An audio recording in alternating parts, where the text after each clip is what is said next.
shout out to our guest, Rachel, who left France at 8 a.m. yesterday, and then from 9 a.m. this morning encountered the first noble truth known as British trains. Finally arrived at Truro at 5:40. So what's that? That's It was a lot. At least the university gets its money back with the ticket. So yes, welcome.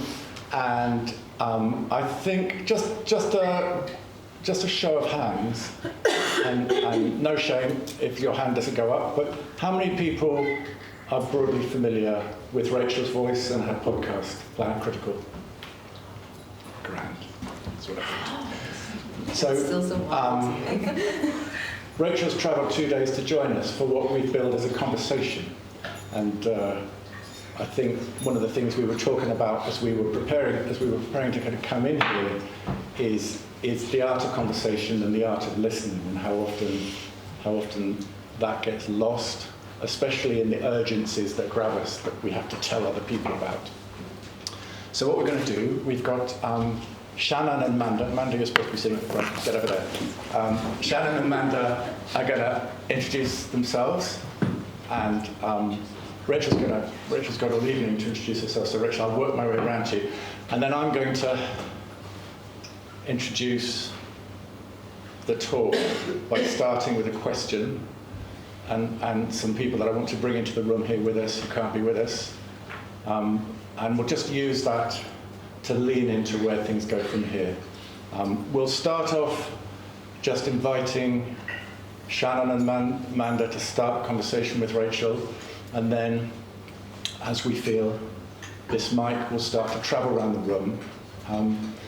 As we introduce ourselves, as well as our questions, as we come into the room ourselves asking questions, I'd really love to encourage you to do that as well. So, there's this question you want to put to Rachel, what do you think about this? But who's speaking? How do you arrive here? We don't want questions that turn into full lectures, which is a kind of syndrome we're all familiar with, but it would be great to just hear who's speaking and when you're asking a question. Sound good? Sound like a plan? We've got 2 hours, and I think really like to encourage, especially anyone who feels like a bit tentative about asking. This is a really good space to ask questions in that you're just not sure about and you're not sure how you're going to come across. And if nothing else, it's really generous to other people, because when they hear that vulnerability in your voice, they think, okay, maybe I could ask a question. So we don't just want the confident lecturer questions. Sorry, lecturers. Sound good? Yeah. Manda, why don't you get us going? Okay, thank you very much. I'm Manda, hello everybody. I am a delighted inhabitant of this gorgeous, terrible, beautiful, transgressive landscape of citizens who are active in a million different ways in the name of the planet and everything that is trying to live on it. And I do all sorts of work in health and climate and research around poverty and climate, and I've been involved in all sorts of things over the years, far too many. And we here are standing on the shoulders of these giants, quite an extraordinary crew here at the University. So that's me. Lovely to see everybody here, and an incredible array of beautiful and courageous souls. Thank you. Shannon, over to you. Thank you, Mandy. Hi everyone, my name is Shannon Jing. I'm a lecturer here in politics at the University of Exeter. So that's my salarized job. Apart from which this institution pays me the salary, I'm also a co-founder and a member of a Chinese feminist and queer diaspora group called Vagina. So it's Vagina, China, Vagina, since, you get it, since 2017. Very proud to be that community. But also here in Cornwall, this a very lovely community where the government called them the terrorists by holding a placard for saying I oppose the genocide and I support Palestine action. I'm sitting here with a lot of family members here, including my own partner here. So thank you very much for doing that work for all of us, and thank you for coming today.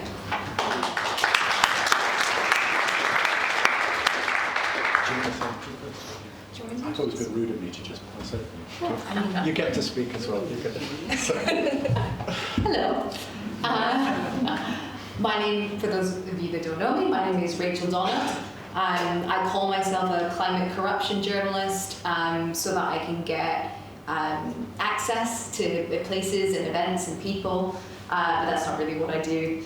I investigate the connections between things. I investigate the relationships between interacting systems with a sort of particular focus, if you will, on this quite large network of our energy system, our economic system, and our ecological system.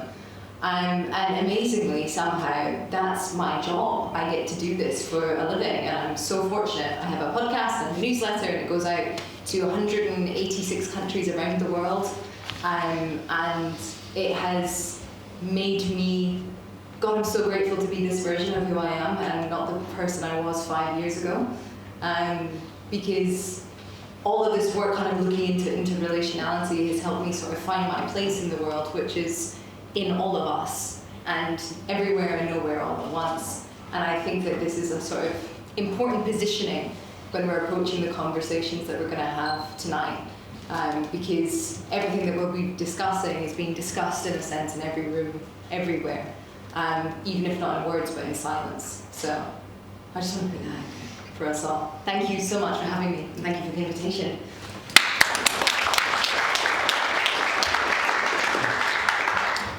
Thanks Rachel and Shannon and Amanda.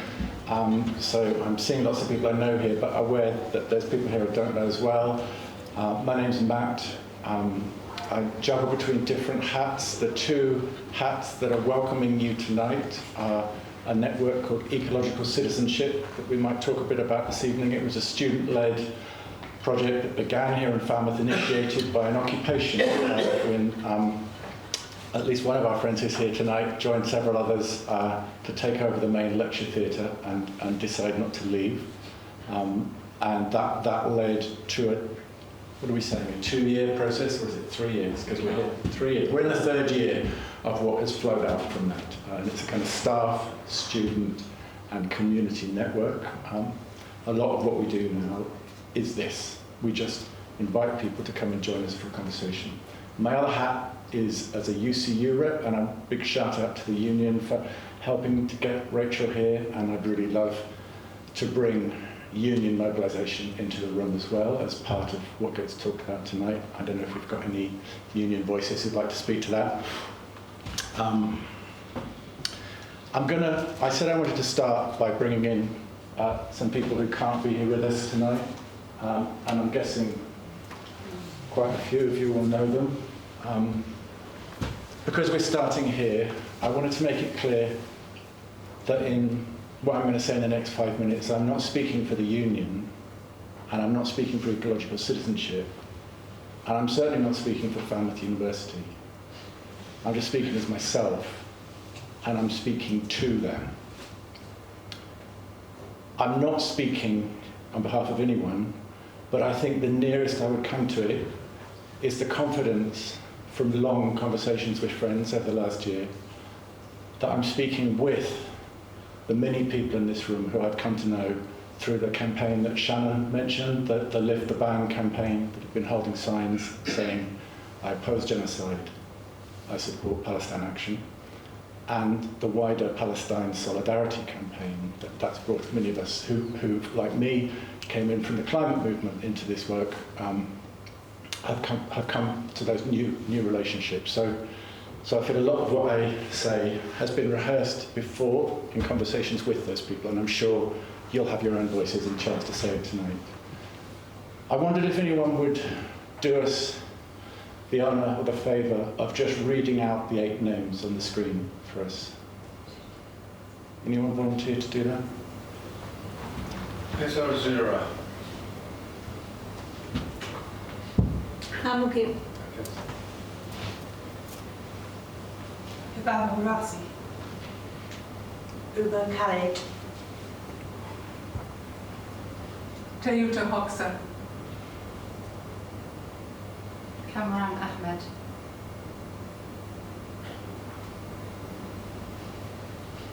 Yuri. Thank you. Everyone was hesitating because they didn't know how to pronounce it.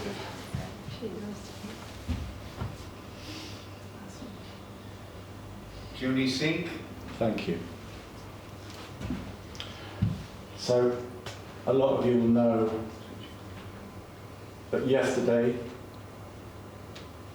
was the official ending of the largest coordinated hunger strike in UK prisons since the 1981 May's hunger strikes. Though I think you would be forgiven for not knowing, given the attention in the media, and of course part of the reason, not the whole reason by any means, but part of the reason it's not had more attention is that the journalists themselves now live in some informed fear about voicing any support for these young people, because theoretically you could go to prison for 14 years if you do. So I want to go back in welcoming Rachel to, I think, the most recent guest that we hosted here, one of our recent guests, somebody called Julia Steinberger. Do you know Julia? Yeah. Julia joined us online, and we did this, exactly what we're doing tonight with Julia. And I'm sure those of you that were here with Julia will remember different parts of that conversation, and they might come up tonight. But the one that I wanted to start with is this simple sentence: Gaza is a blueprint for all of us this century. And as Rachel was coming here, I was thinking about the things that have even unfolded since Rachel agreed to come here. You know, I mean, keep up. Since I last wrote to you, now this has happened, and now that's happened. And so that phrase, Gaza is a blueprint for all of us this century, I remember nodding at the time and feeling enthusiastic about what Julia was saying. I feel like it's taken on a whole nother level now. I want to bring the question into the room where we've invited Rachel. And I don't want this to go on too long. I'll try and, if I'm still talking in 3 minutes, shut me up, right? I want to bring another voice who I think picks up the mantle from Julia. It's the Palestinian academic and co-founder of the BDS, the Boycott, Divestment and Sanctions Movement, Omar Barghouti. And Omar says this: I think Gaza, little Gaza, has exposed the fault lines of so-called liberal democracies in the West, including universities, especially universities. It has shown not just academics, but so many students that they're taken for granted academic freedom and liberalism amounts to very little when it conflicts with the agendas of the powers that be. So I said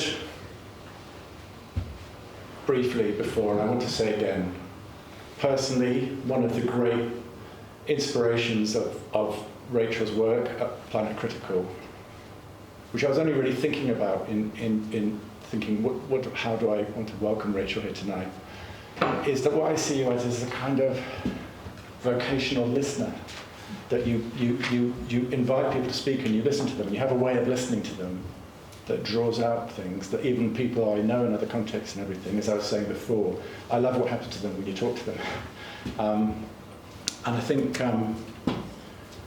what I wanted to just bring this question that Rachel always begins with: why is the world in crisis? Every interview starts with that question. It still starts with that question? No, I cut it recently. Okay. Got bored. Well, I'm still stuck in it. I'm still stuck in it. One more night. Why is the world in crisis? And that question, like that paralyzingly huge question in every conversation, is like having the frame temporarily narrowed to here, from this particular perspective, from this particular place, in this case a university. You know, what does a crisis mean from here? What does it feel like? What does it mean to, what are we speaking about? What crisis? So if I was going to bring a question, a narrowing of that question for tonight, and as a continuation of the interview that you did with us with the union Teach Out 2 years ago, I think my question would be, why are young people starving themselves to the point of death in British jails? And what does the current state of the university system have to do with that? What's the connectivity between those two things? Because all of this is connected. None of us get to say we're not connected. Yeah. So we'll start there, and then wherever this goes. Okay.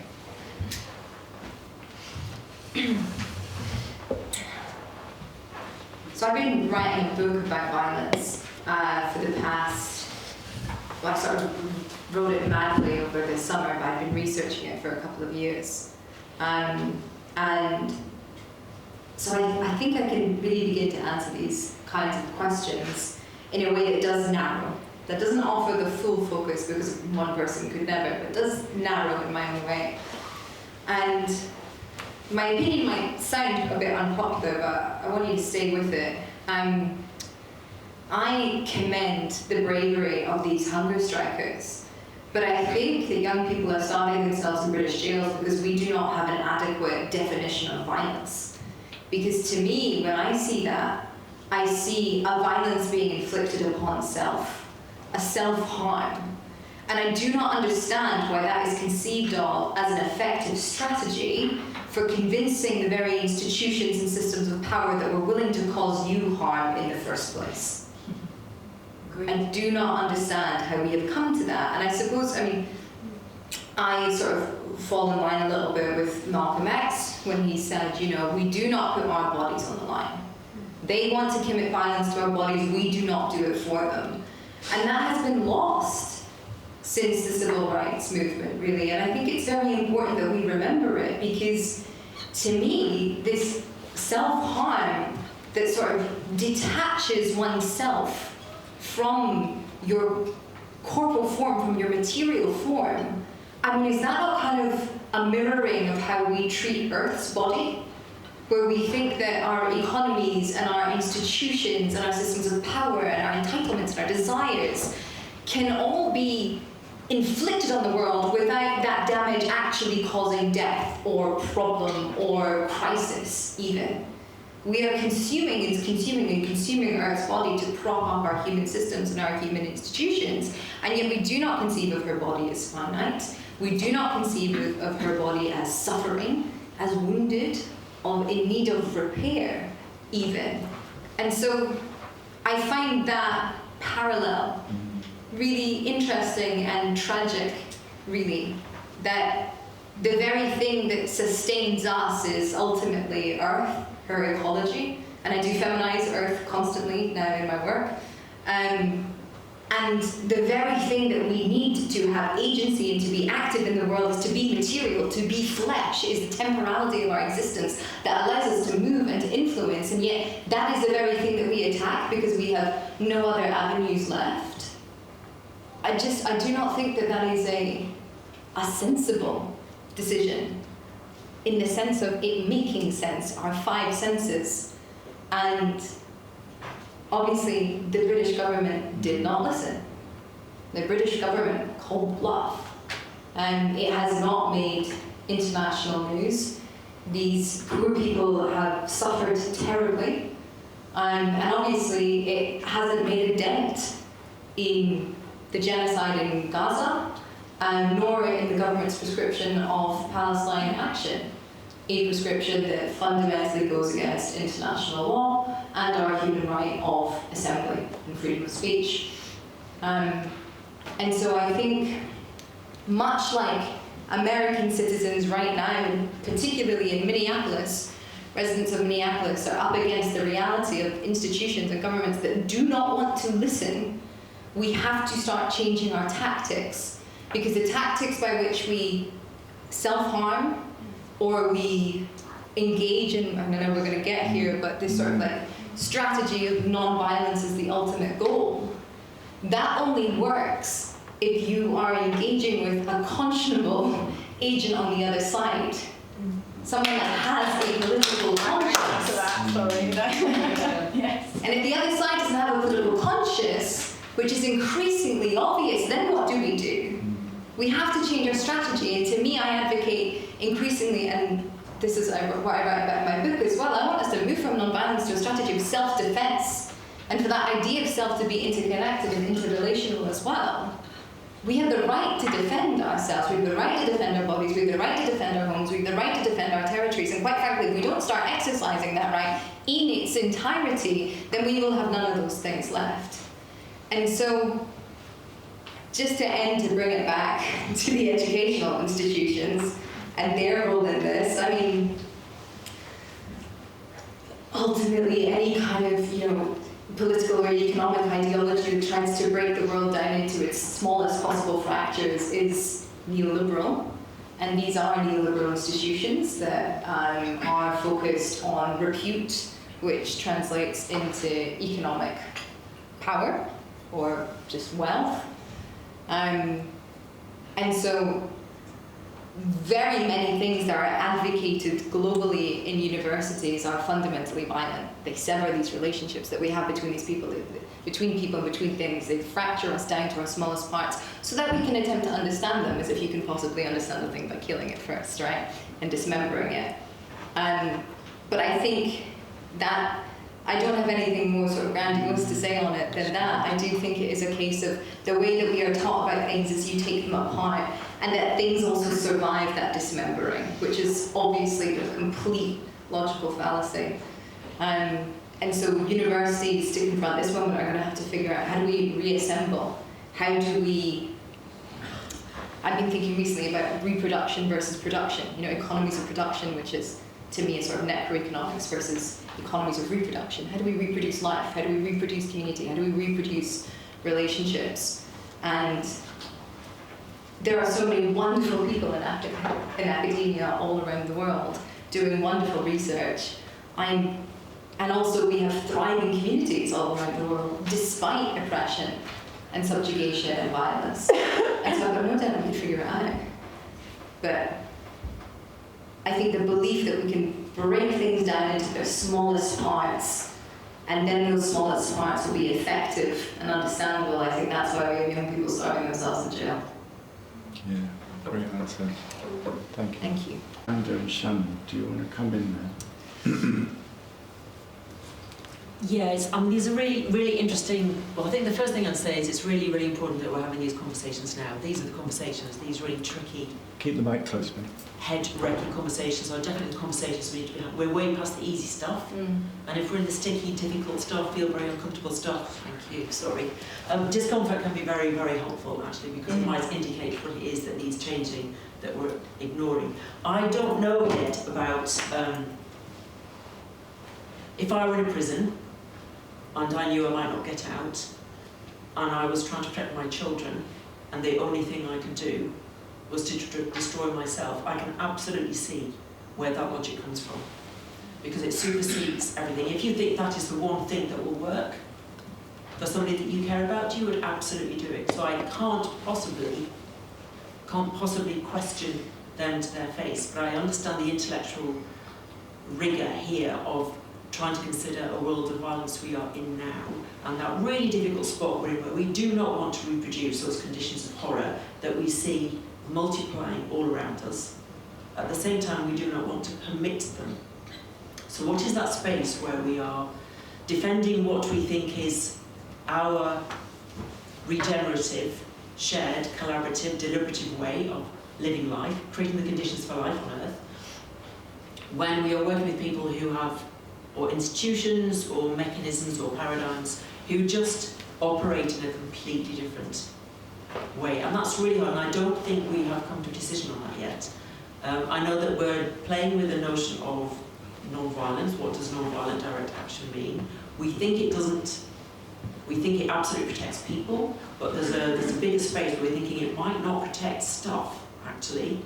And I think that space is expanding now. This is a space where we need to carry on thinking and exploring and possibly experimenting, because we know that there are some people who refuse to acknowledge that these acts might be NVDA and will bring down the force of the law. And then we also know if we behave in a particular way, just as been happening in Minnesota, we know that has been seen as a test case for invoking the Insurrection Act. So we know these are very tricky spaces to be. I don't have an answer.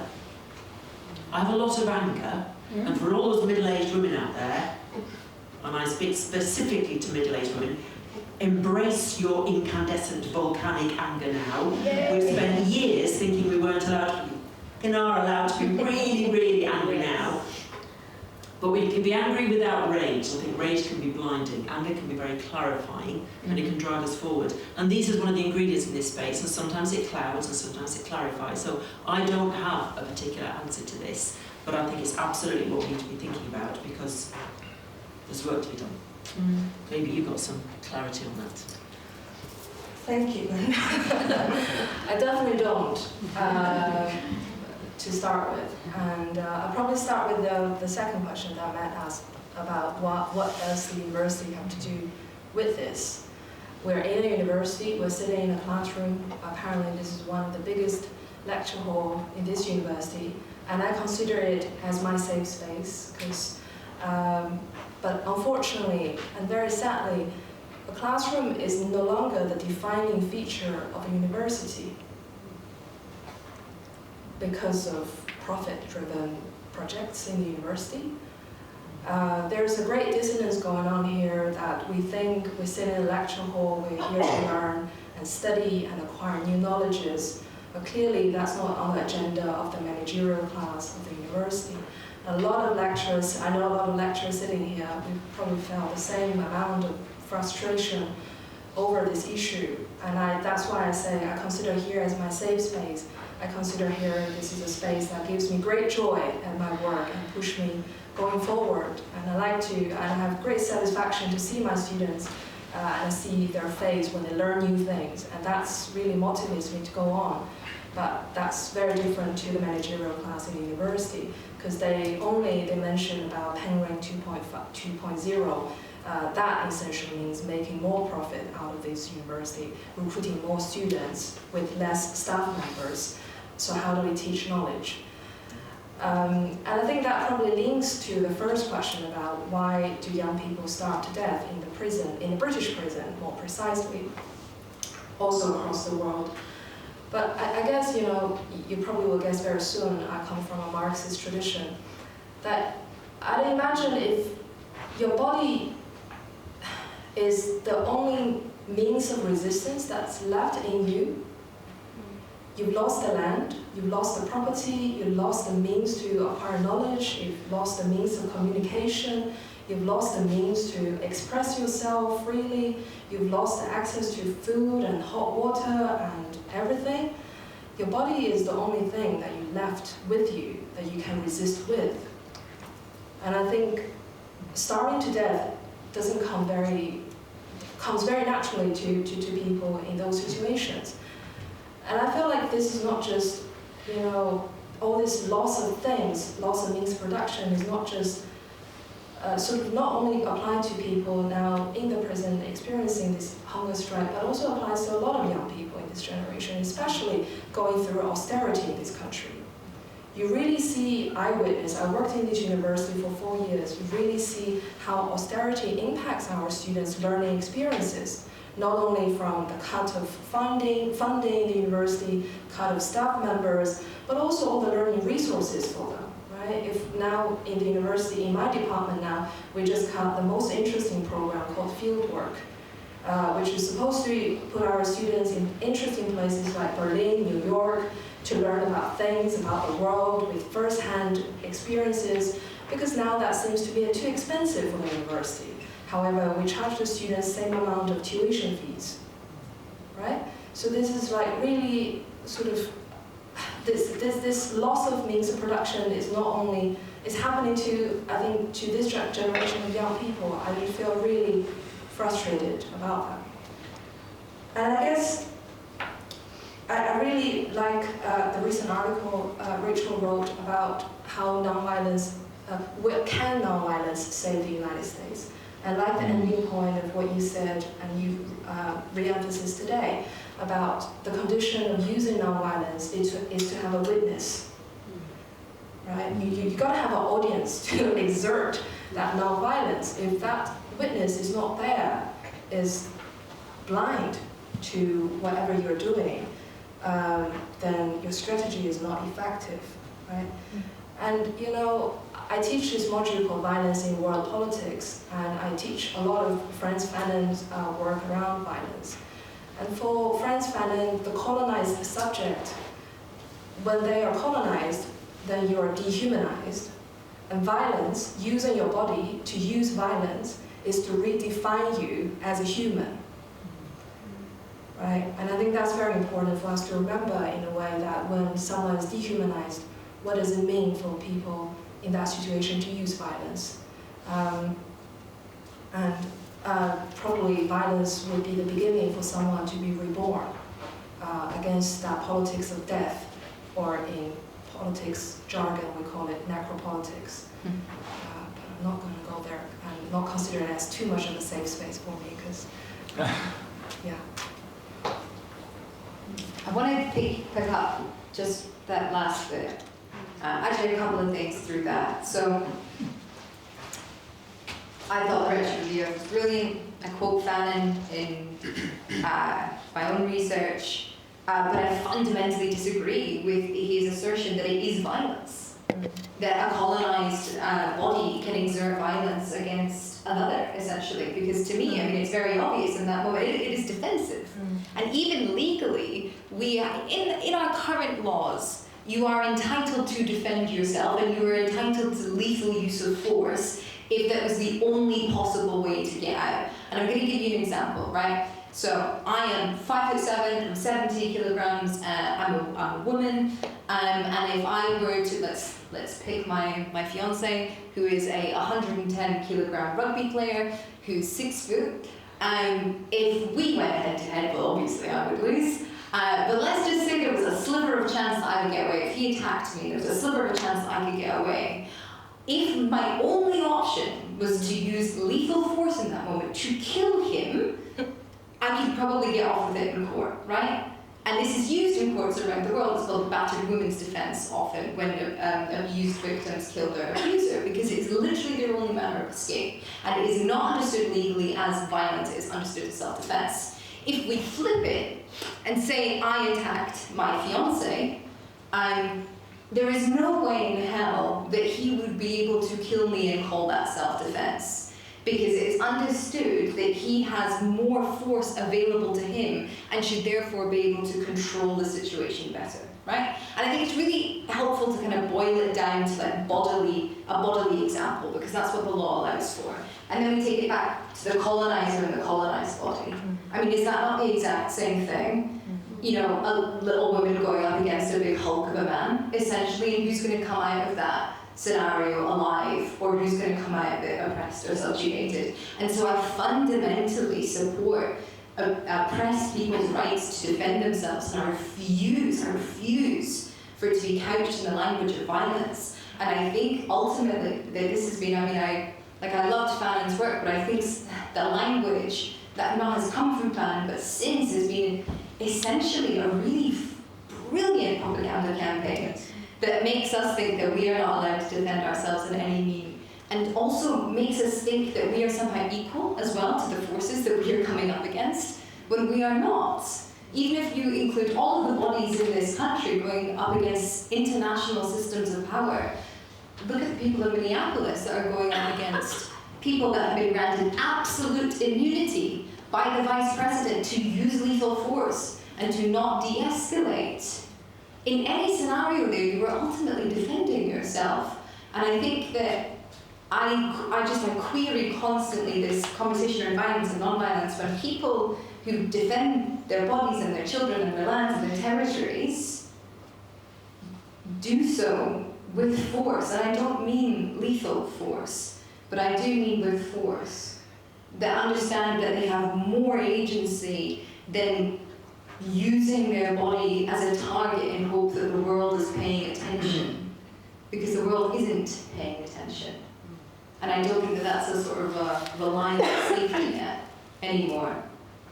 And on young people starving to death because they've lost their land, their territory, their food and their water, I think we need to be careful about that, because that is not the case for British citizens, okay?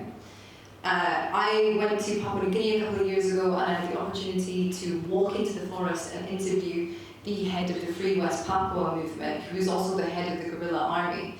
And there's, around 30,000 of them holding off 2 million Indonesians in their territory of West Papua, which was colonized by lots of people, but essentially eventually handed over to Indonesia in a hugely corrupt deal by the United States.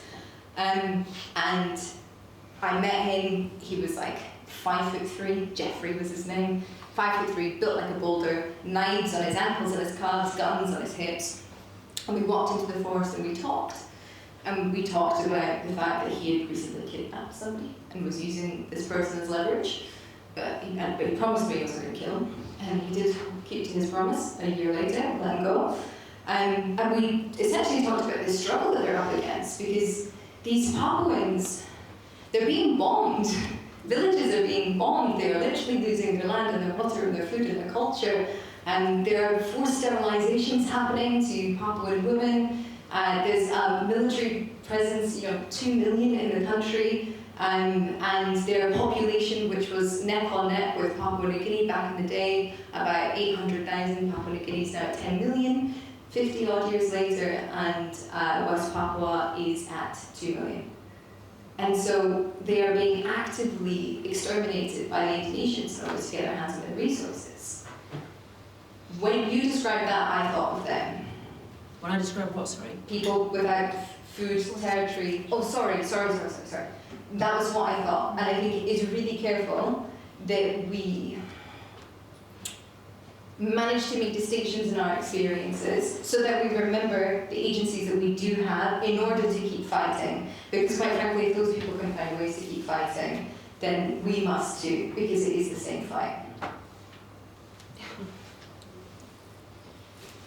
Thanks all. And this mic is going to leave the front of the room before too long. We thought we'll give the second half of the session over, so we've just got 10 more minutes. So thank you. Just going back to the first question, thanks for that. That was I get what you were saying, and I think what I thought about, as you said that, was the visceral relief when they stopped, in turn, repeated, when Kessel stopped, when Hegel stopped, when Ulmer stopped particularly. Just a simple kind of unthinking begging them to stop. I feel like having brought these people into the room, I know you know this, but I just want to kind of restate, they didn't go into prison to hunger strike. They went into prison. We were talking about hope and despair earlier, and I know maybe we should bring hope more into the room. I was talking about Havel's definition of hope, not as optimism, but of understanding something makes sense and having the agency to respond to it. And obviously, we were talking about its opposite, which is, if we're talking about an estimation of a situation or a feeling, you could call it despair. And one narrative you could frame around this campaign is it was born of a kind of informed despair in marching, in expressing your opinion in public, that this can just go on forever, and that actually our challenge is to go to where this is happening. This is happening right here, it's happening in Filton, it's happening in Newcastle, it's happening in our towns, on our streets, with our kind of workforces. The genocide is not happening, it is not simply Israel, and I know we know all this. So they're in prison because they stepped into tradition. I mean, how far back does this tradition go? It certainly goes back as far as Greenham. Historians of the 20th century can probably tell me I'm over halfway through the tradition of kind of direct action, putting yourself on the line to interrupt the greater crime, sabotage of weapons. They engaged in direct sabotage of weapons factories because this is all that's left. And the thread in what you were saying that sort of jumped out at me is, once they were then put into prison, once they were then subject to the sanction of the terrorism connection, which has seen all kinds of shit rain down on their heads since they've been in there. You used I think you correctly stated that what came next came from a place where all hope has been removed, where they've got nothing left. Where you're looking at just being held on remand for month after month, year after year, the child's being put back. For doing what in other contexts is seen as a kind of noble act. It's the sort of thing your Quaker grandmother does and she's celebrated for, So the question, I think, for me, when we started ecological citizenship, one of the ways we framed it was that once you understand that the ecological crisis, insert preferred, polycrisis, metacrisis, once you understand that it's not really amenable to solutions, it's not something you can come up with a solution to, so you can't, for instance, turn it into an educational product, your answer to the ecological crisis. once you understand that it's a predicament, what you then have, instead of a solution, is a response. And when we start to talk a language of response and how do we respond, what I think arose in our conversations, and people who are there, and I'm giving my version of it, is that's quite liberating. I mean, everything's a response. Scrolling on Instagram at 2 a.m. is a response. You know, everything's a response. How do you want to respond? And how does that responding illuminate or darken your life? You know, what it becomes very kind of existential, and I'm not saying it's just therapy. And I don't know where this is going, but I want to lean it round to what we were talking about on the way here, which is violence. Because I think there's a phrase that Gabor Mate uses in a conversation that many of us have watched with Chris Hedges, the trauma of genocide. And it's important to phrase this carefully because it's nothing to do with claiming an equivalence to what people are experiencing when they're in tent encampments being subjected to 2,000-pound bombs. But Gabor Mate was talking about a peculiar kind of trauma, which is to witness this happening day after day after day. And he was asking the question, you know, how is this affecting an emerging generation? And I think in a university, it might sound like I was having a dig at the Vice-Chancellor. I'm not, actually. I think if we're going to talk a language of elites and power, read Francesca Albanese's reports. Read about the economy of genocide. Read about the role of Microsoft, Google, Amazon. Want to carry on? You know, these huge transnational instruments that now mediate our everyday lives. You know, if you're in a university, you're in Microsoft. You know, and these are corporations that not only rush to support what happened in Gaza, they have made a shitload of money from it. And I think the question I'd ask is, how much does us getting to watch it day after day, that is part of the violence of the situation? That in a sense, you know, being enraged on Instagram from the point of view of these institutions is good for business. You know, I don't know where that's going, but it's yours if you want it. I think you've just answered your own train of thought there. But to me, what's really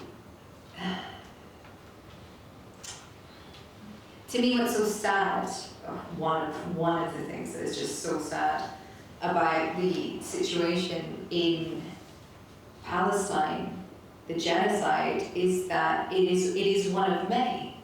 There is a genocide going on in Sudan. There is a genocide going on in West Papua. I have no doubt that there are more going on that I am simply not aware of. And it was sort of inevitable, really, if you look at the actions of Israel over the past, well, since its inception, but particularly since the borders were drawn, I think, in 1967, it has been a project of territorial expansion and resource grabbing. And because that tide was never stemmed, because in fact all nations and all capitalist economies, and I'm not conflating the two, I mean both of these systems work on the same principle, then it was inevitable, this ethnic cleansing and this genocide. In the same way that ecocide is an inevitable part of those same systems. I flew over some forest in Papua New Guinea in a teeny tiny plane, and it was beautiful until it wasn't, right? And then it was just miles and miles and miles of forest that had been clear cut, and that's living bodies that have been cut, and living connections that have been cut, and creatures that have been exterminated. The more than human world has been devastated, and to me, the violence that's happening in Palestine is the same violence that's happening in that forest, and is the same violence that is happening on our streets, the ones when our very services and our rights are privatized, and it becomes difficult to reach each other, and it becomes difficult to form with one another, different alternatives, and to sort of to reproduce ourselves again. And so this is the trauma that we've been living in forever, right? And I remember writing a piece around this time last year when, after Trump had been inaugurated, and people were, talking about Project 2025 and fascism, and for me it was like, well, yeah, of course, because it's always been fascistic, right? Maybe not towards, other humans, although always also towards other humans, but towards our more than human kin as well. And when you approach a precipice of resource scarcity, as we have, then eventually human bodies come back on the table too, come back on the chopping block as bodies to be exploited. So that was what came up for me. Thank you. Thank you. I have a promise to keep, which is that we're not going to hog this mic at the front here all evening. I've got at least one more question in me that I'd like to save for later. Okay. Go back to Simone Bay before the end. Yeah. Would anyone like this mic to be brought to them? Hi, my name's Jessie. I have lots of terrorist friends. As best I can. Rachel, I wanted to come. I thought your opening was brilliant. I was promised a great conversation tonight. It was a brilliant opening provocation. And I had it prompted some thoughts. So this isn't particularly a question as such. It's like a continuation of the conversation, if that's okay. And I guess that I'll start with the bit that least excited me, if I'm honest, Matt, which was about the role of universities. But it just made me think there was something in all of this about audience. Who are we trying to mobilise, convince or speak to in what we do? And the bit about universities was interesting because I just think institutions are broken. So you're quite right, none of this was ever going to change what the government did or chose to do. But then universities, I mean, when we were kids at school, we were told, you are the school. And this is true. The school is not the building, it's you, the student body. And universities are not the corporate bodies, they are the academics and the student body within them. And that's, so I think we shift the focus from our institutions and to us and the communities that we build, then that's more interesting. And so I think the hunger strikers, so my sister was on one of the calls to follow up some of what they're doing, and she came away and she said it was really interesting. What they were trying to do was to mobilise others to pick up the baton and continue the direct action and takedown outlet, and they were actually really effective in doing that. So a lot more people followed behind, and that direct action is continuing. So I think we need to be really clear about the stated what they were trying to do, and what audience. What was the audience? And in some ways, on their own terms, they may have been effective, and I'm very bad like that they stopped. And I am with you on let's not destroy ourselves in the process of resistance. But audience is an interesting aspect to it all, I think. And so in that brings me on to the kind of self-defence. We might frame that more positively as non-aggression, because audience does matter. Wait, and you're right. Well, because so I'm thinking in Minneapolis, why are we on the side of the people who are resisting? And it's because they are protecting. They're at the stage where lots of them have had legal observer training. They are definitely protecting. They're definitely engaged in self-defence. They're not aggressing, so they're not launching into violent resistance. And so the reason that those of us who are watching and more people are being mobilised to get behind them is actually because of things that are convincing worldwide audiences are non-aggressive. So the guy who was shot had his back to ICE and was helping and protecting a woman. If he'd been facing up to them in the way that the AI videos they're creating to suggest what actually happened, then we wouldn't be on their side, and the institutions could present it in a way that would not then win people over. And so there are lots of things. I did sort of found a bit of a community called Cornwall Arts for Palestine, and I remember asking Sue Gill, I had a friend reach out to me, go, what can we do? And Sue's answer was, we make art. So you look at art in the use of some of the resistance, and in terms of mobilising, if you think of the audience of how do we mobilise more people to resist and join in, because the only way, your bit about how do we win, we are much smaller than the woman and the rugby man, you know, like on our own. So we need to be lots of us and really organised. And how do we get lots of us? There's something about how we win people over. And I would say the Lift the Ban campaign has been effective in drawing lots more people into this movement, including me, because it's been very effective in exploding the ludicrousness of the government's position in a quite playful and non-aggressive way. But I am also, I completely agree, if we could rely on institutions to uphold international law and we didn't have to worry about getting people on our side, then, you know, Gaza, Palestinians have always had the right to self-defense, and it's absolute, but Israel has claimed it. So in narrative terms, Israel has said it is the battered woman when we know it's Gaza. So there's something, I just think there's something missing around audience in thinking about aggression and violence. Sorry, that was really long, but it's because you had such a brilliant implication and I had too many thoughts. Sorry. Thanks, Jessie. Let's bring the mic back to Rachel, and we'll bring the mic back here once between each question, shall we? Then we can slow it down.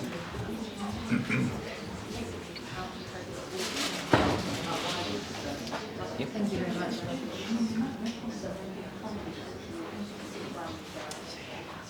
Yeah, I think the point about audience is really important, and thank you for raising it. But I'd also argue that there is an element of non-aggression only working when you have an audience, right? Like if we're literally talking life or death situations, which we should be talking now, because we are talking about, you know, AMOC collapsing and half of Europe being desertified and, you know, this triggering collapse of our ecosystems, then we should be talking about a resistance that is serious and is not about performativity, and again doesn't rely on that kind of like third objective person. It doesn't rely on narrative, right? And I do think it is ultimately a privilege of the context in which I live, we live, what we're discussing, that this is kind of getting couched in, like, in terms of story, like, oh, you know, what will get people on side? I think what will get people on side is when they start to feel viscerally the threat to themselves and to their communities, and also if they feel they have an avenue to resist. Now, for some people, it's making art. And I do think that this is so important, right? Because the strategy has to be diverse. For some people it's making art, for some people it's talking, for some people it's writing, for some people it's mutual aid networks, for some people it's community food services. You know, there's so many avenues of self-defense, and Minneapolis is an amazing example right now of an effective and diverse and decentralized self-defense strategy that's just organically popped up. But for other people it's the other thing.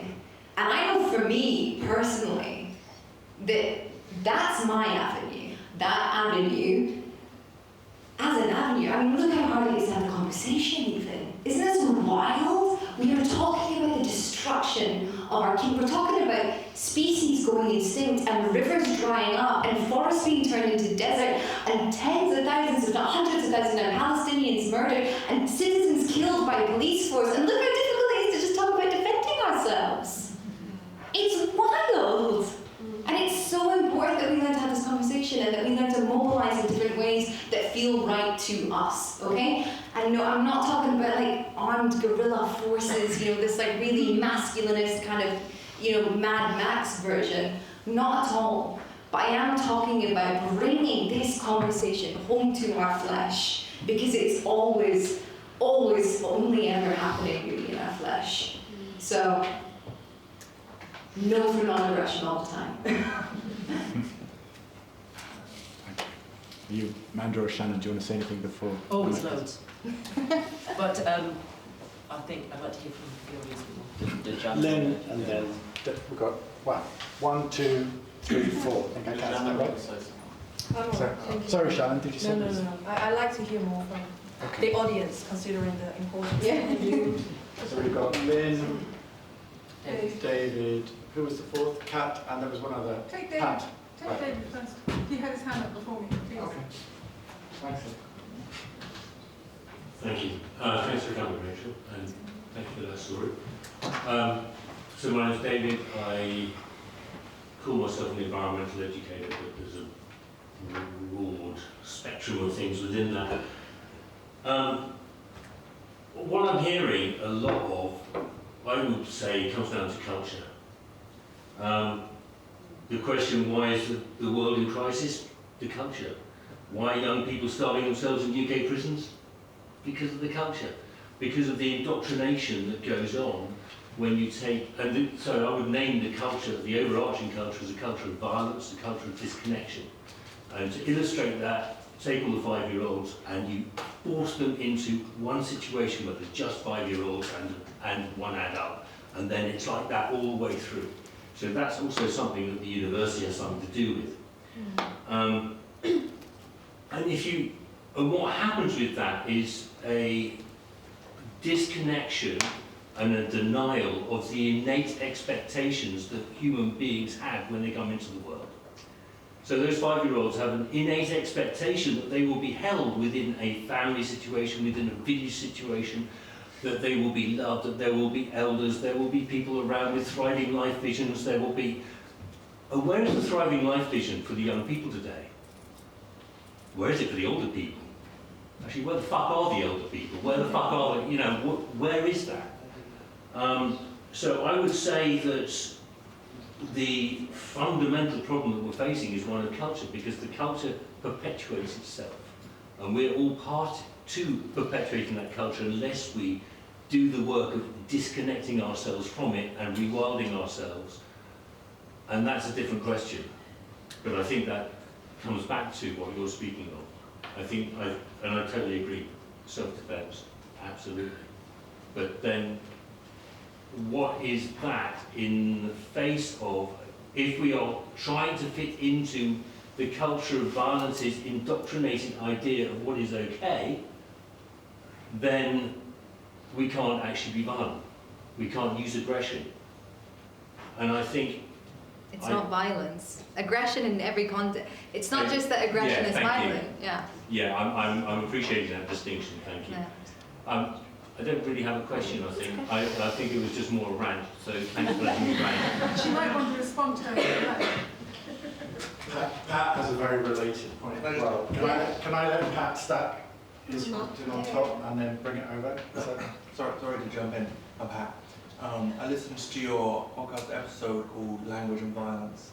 With Sunil. It's fantastic. Oh, he's wonderful. It's like, full disclosure, I live with Shannon. So I come from a background of studying literature. So I was interested in the thing you said about it's hard to find a working definition of the word violence. And I think we're all in this room with quite oppositional views on things, but no one has defined the term violence. Okay. And I was just wondering if, seeing as you're writing a book about it, how do you define violence? Yeah, I've got one. I'm sure you do. Yeah. I just to add off that, because there's a quote I really like from Richard Seymour, where he says the working classes are alienated from their right to enact righteous violence. Yeah. Which I fully agree with. And I would say that the violence or the aggression you were speaking about using yourself, that's righteous violence, right? But that's righteous violence, it's not defense.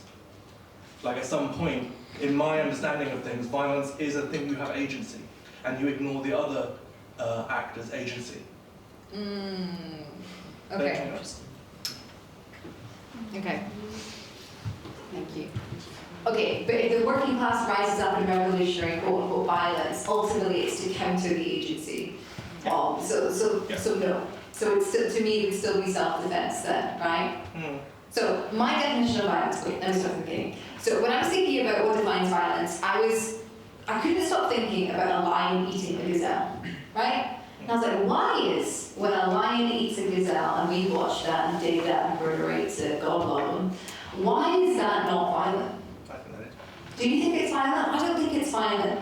I don't like it if it's a baby gazelle, but I don't think it's violent because it's important, right? Because otherwise, how is the lion going to survive? And the ecosystem as well, more broadly. So for me personally, I don't think of it as violent. And I was thinking, why does that compare to reading in a newspaper about, a a child being murdered? Why is that so obviously, blindingly, inherently, gut-wrenchingly violent? And then David Attenborough, narrates these scenes like a lion-eating gazelle. It's not. And okay, you think it is, we could come back to that. But for me, it was like, the lion eating the gazelle is part of this sort of wider system of relationships that is important, right? The lion eats the gazelle for a purpose, in order to gain calories, in order to gain energy, in order to go about being, like, performing a role in this wider ecosystem. And the gazelle's body serves a purpose. It is transformed into this caloric energy intake, and then also it sort of the rest of it disintegrates into the ground and the nutrients and goes into, it's Mufasa. The lion eats the grass and the gazelle and the thingy becomes the grass and all this kind of, he was right. And yet, violence for me, like why the murder of a child is inherently violent, really the murder of anyone. It's because that person is suddenly removed from their ecosystem completely, absolutely. A void is created. There is a purpose served in the murder for the person who chooses to murder, let's say, a psychopath. So it wasn't about purpose exactly, but it was rather that the function that human being was serving in that wider ecosystem can no longer happen. The role that they were playing, it can no longer happen. So they are ripped away. So there's this severing of the wider ecosystem. Things start to break down around it. And so that led me to also, I went through the dictionary and I read Arendt and I read Zizek, and like nobody was kind of just giving me, something that managed to distinguish between all these things, and then also talk about violences that aren't just bodily, but also emotional violence and spiritual violence, political violence and state violence. And so for me it was that. Violence is that which severs relationships, which gave me an antonym, right, for self-defense. Self-defense is that which produces relationships. And to go even a little bit further, if I may, this necro-economic system that we're living in, it's an economy of death. It produces wealth by producing death. It's an economy of production. I am very interested in what economy of reproduction, taking the feminist term, to mean all of the work that goes into a community reproducing themselves, not just the physical body reproducing life. What would an economy of reproduction look like? And is that not synonymous then for me? Because I've got the mic and I read the definition. An economy of reproduction and self-defense. That's where I'm at with it. That which severs. Relationships. Relationships. So, but Israel has a relationship with the arms lobby. Why is a relationship inherently positive? Ooh, interesting. Why can't we sever bad relationships? Abusive partners have relationships. Why is relationship given supremacy?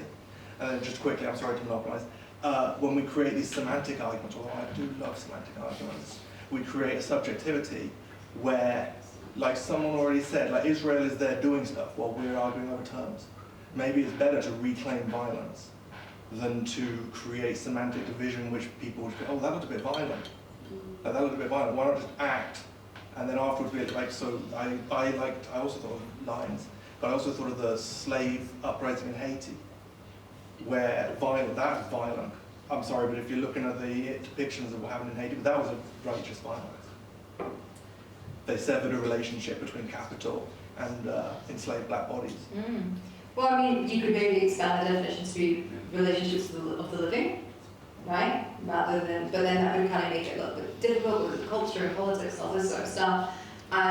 So to make it even more complicated, the fact that Israel has a relationship with the arms lobby, and the arms lobby is worth billions of dollars and it employs loads of people, okay? And it produces an awful lot of not only wealth, but then also opportunities, the wrong, but like safety for folk, that then does become an interesting question, right? The question of, well, what happens if you could wipe out that industry tomorrow, in the same way that if we stopped burning fossil fuels tomorrow, what would be the devastating impact? It probably would be violent.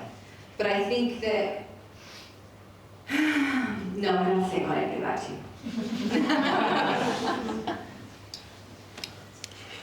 you. I'm aware we passed over Lynn and Kat. Elizabeth, would you be okay if we swung around that way? Thanks.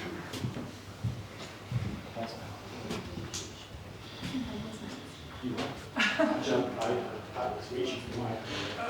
Thank you very much. My name's Lynn. I'm a child psychiatrist. I work mostly in low-income countries in the Global South, actually teaching empathy. And I write, and I've just wrote a book about non-violence, so this is a very interesting discussion. Thank you. I love that last definition of violence as something which severs a relationship. I just want to add in a point that time got left out. The hunger strikers did achieve something, albeit I can't remember what they cut, but they did drop something, didn't they? So let's acknowledge that, stepping back by you'll put that in, thank you very much. And secondly, and you say you read her, I wanted to ask you, I do rather like her distinction between force and power. Are you familiar with that? Can you remind me? So power is what non-violent action, not just sitting around, gives you. Force depends on violence. So if you're a man with a gun, and I can come to your door with my gun, I can force you to open it. If I want you to open it using non-violence, I probably need 20 people to stand outside your door and say, we can't let you out until we open it. You know what I mean? You need more people to be involved in the action. Now, what I would like to ask you about is, I'm sorry, I'm not familiar with your body of work, but do you explore action beyond that which requires audience? I don't know if you're familiar with the work of Gene Sharp. I think he's got lost. Can I recommend to the whole room 3 volumes on non-violent action by Gene Sharp, which is like the encyclopedia for my generation, I'm an old Greenham woman, of how to act. And he divides action into protest, which requires audience, because you want to make people aware. Direct interventions, which change things through their actions, and you might call some of them violent or not, but certainly criminal damage, into his mind, is non-violent, where you break something.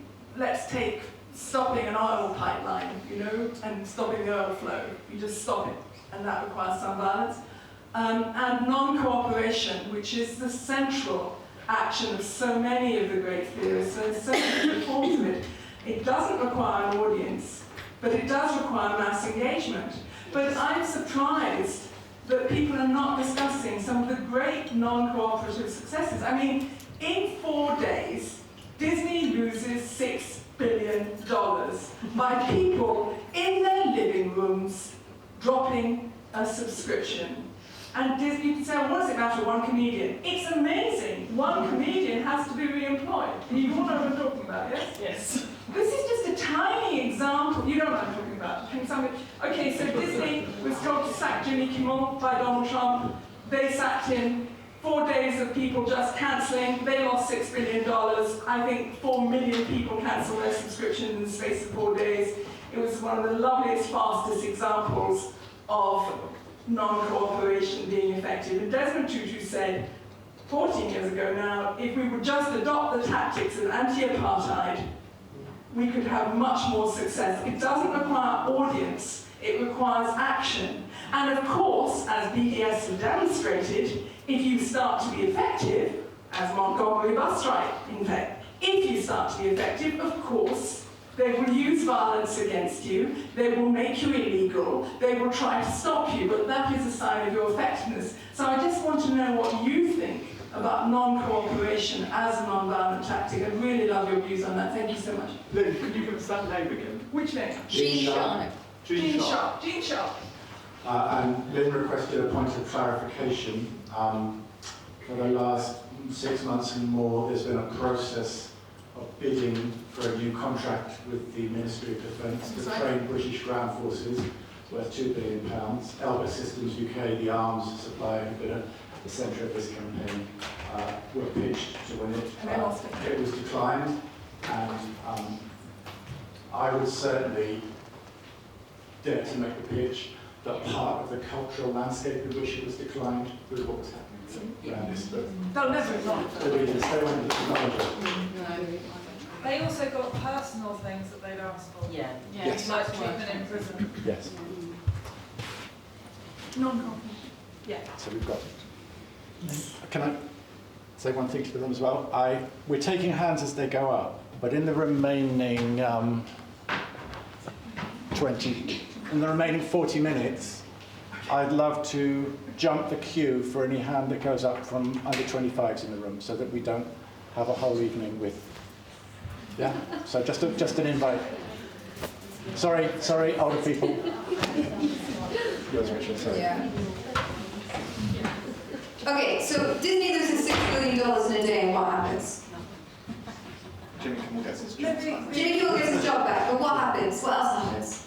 it's just an example. No, but this is no, but it's important. It's a good example, but it's a good example for another reason as well, right? Of like we have a tendency to celebrate a little bit too soon, okay? Like sort of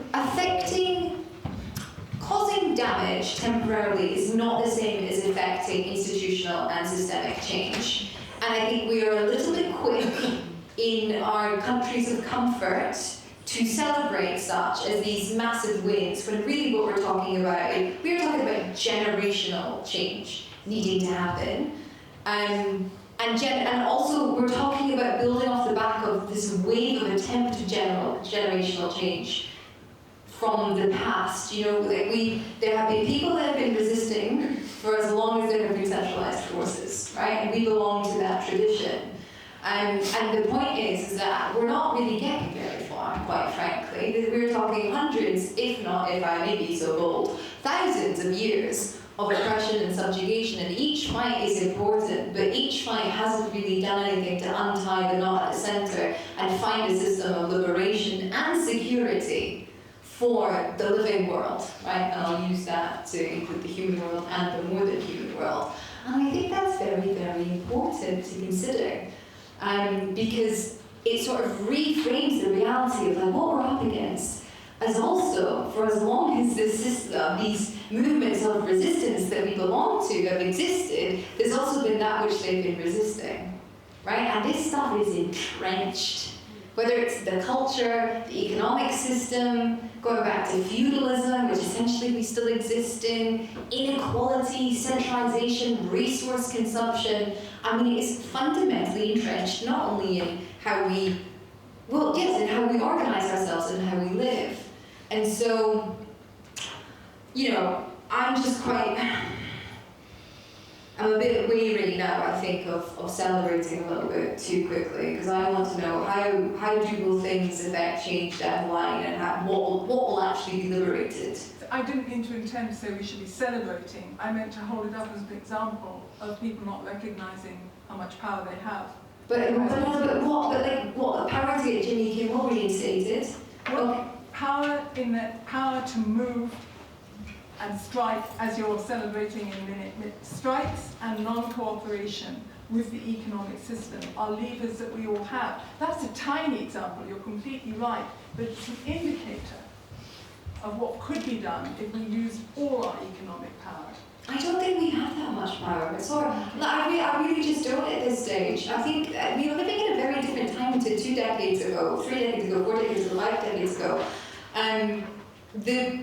After the Second World War economic boom, and please, if there's an economist in the room, help me out. The Second World War economic boom, which saw this influx of cheap resources and labor from the majority world, which was going through this new process of being neo-colonized by, the IMF and economic policies and international fiscal policy. That was kind of the basis, really, from which civil rights and women's rights was allowed, because essentially there was this energy and material influx that could liberate a new section of the working class to become consumers. And that was a necessary jump so as to feed this growing economy, right? We are no longer in that situation now where we can bargain with our purchasing power because our purchasing power is strong. Our purchasing power is not very strong at all. And in fact, with the introduction of things like more technologies and resources like data and artificial intelligence, like the exploitation of human bodies is changing form dramatically month to month with every jump in technological innovation.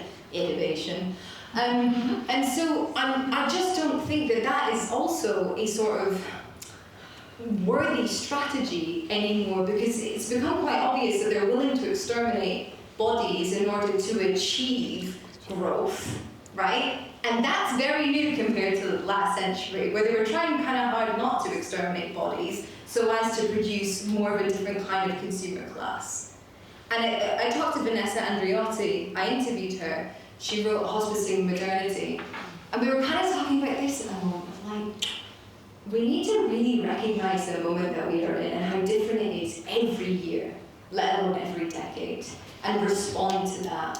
And so I'm not sure how much power we have when we come together, because I'm not sure what togetherness really is when we're talking about 8 billion people. I think we have power when we decentralize and we take back control over the resources that we have available to us, our material. And I think that's the only real power that you can have, unless you want to become an alternative centralized force, which then demands violence against other bodies. Thank you. Sorry. No, this is good. We've got Elizabeth and Kat. I can't remember which order it was. Sorry. Was it Kat? Can I say one more thing? Also, Shannon had a direct point as well. Yeah. Also, I would love to hear from some young. There's a young hand up there. I would love to hear, because I've seen a lot of. Where? There is a generational divide. I'm getting a lot of nods from older folks. Sorry, and I would love to hear more from the student body about what you think and feel and what's going on. I'm going to keep my promise, and I'm going to. So Elizabeth and Kat are next. There's one in the, yeah. I know. I'm going to come over here first.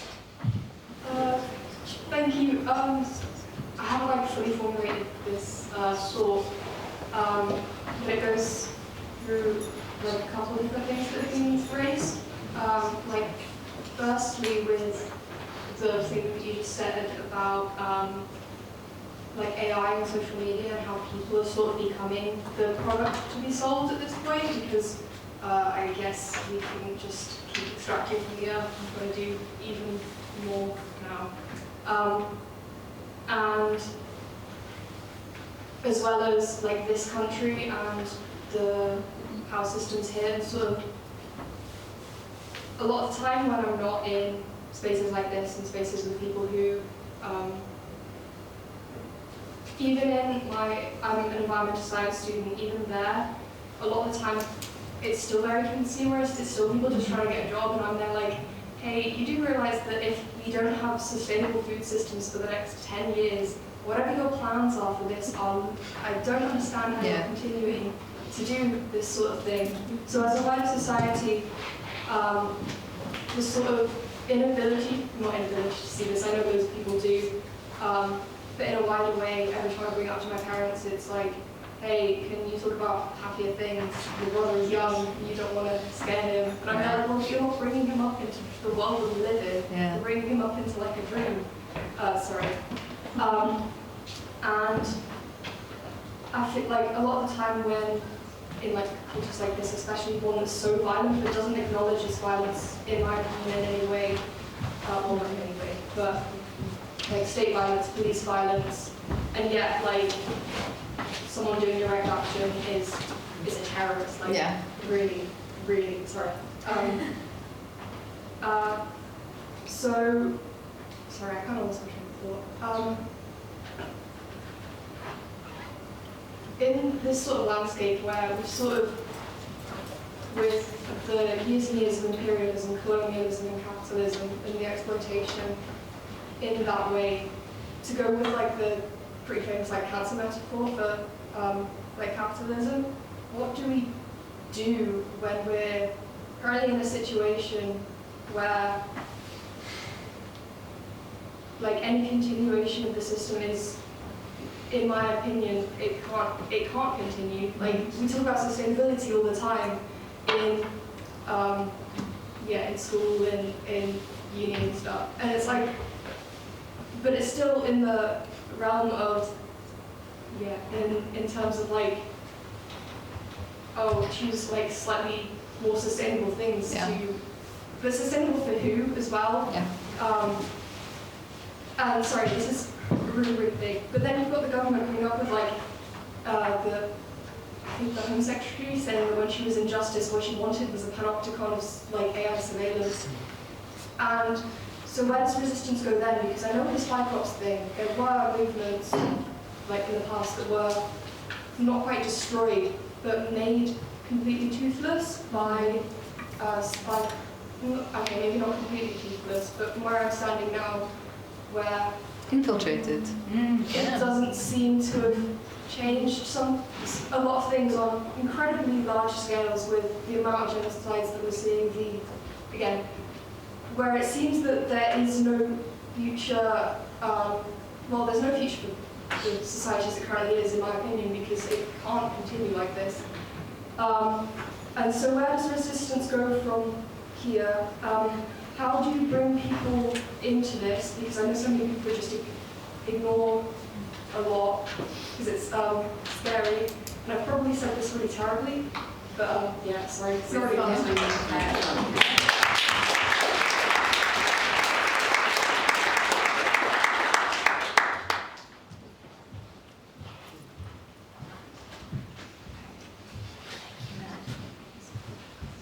First of all, you do not need to apologise when you talk. You speak very well, very eloquently. Thank you for this question. There are multiple ways of resisting, right? As we were kind of talking about, and that's why it's really important that the strategy be diverse, because for some people it'll look like this, and for some people it'll look like that, and hey, that's what ecosystem of reproductive viability looks like, right? Where a people, a community, a culture can reproduce itself and live well and live sustainably. And I think the main thing now is that we have to stop asking. We have to stop asking for things to change, and we have to start making changes. And there really are wonderful examples all over the UK even. So we're in the West, yeah. So you know Bristol. There's a very, very deprived community called Lawrence Westburn, just outside of Bristol. And they own the biggest on-land wind turbine in the country. And the money that they make, first of all, it powers the entire community, and then the money that they make for that, they then recycle into the community in order to develop themselves. Because they were sick and tired, essentially, of asking for things and being ignored because they were a poor community. And they have sort of this wonderful blueprint of what is, first of all, what's available to Brits, which I think a lot of us don't know. And how to just get up and do it. And part of what they needed to figure out was how do we get people involved? Because we're not going to be able to do, 4 of us in a pub aren't going to be able to do anything. And so they went out and they asked people what they wanted. And it was essentially through this really democratic, decentralized method that they established the biggest needs of the community and then ways that they could actually fulfill them.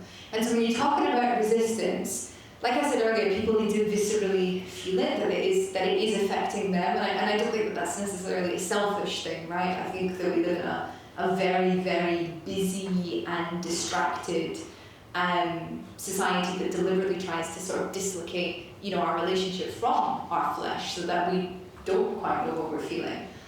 So people need to feel viscerally the problem, and then we need to ask them, what is your problem? What do you need? What does your street need? What does your community need? And then we need to look at and how can we begin to fulfill this together. And I really do believe that is essentially the only path, not only towards sustainability, but towards reclaiming a sense of agency and beginning to kind of attack the matrix of power, right? Another form of resistance is really important alongside all of that. It's really important that there are people like Palestine Action that are willing to go out and dismantle the machinery of imperialism and capitalism and genocide, right? Because until the machines are dismantled, it will just keep going. And part of why it will keep going is because nobody's even driving it anymore, right? And this, I think, is the really scary thing when we think about systems theory and how systems all come together.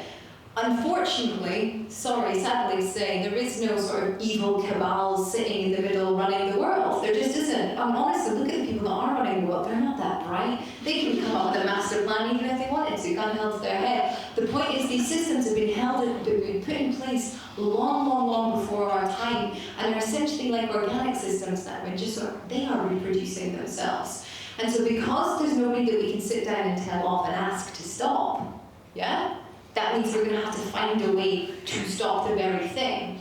And this was a conversation we were having just before we started, but believe it or not, I feel slightly sorry for politicians in today's landscape, like the ones that have bothered to kind of educate themselves on the reality of the crisis, because they are essentially faced with the decision of, in a democracy, okay, do I attempt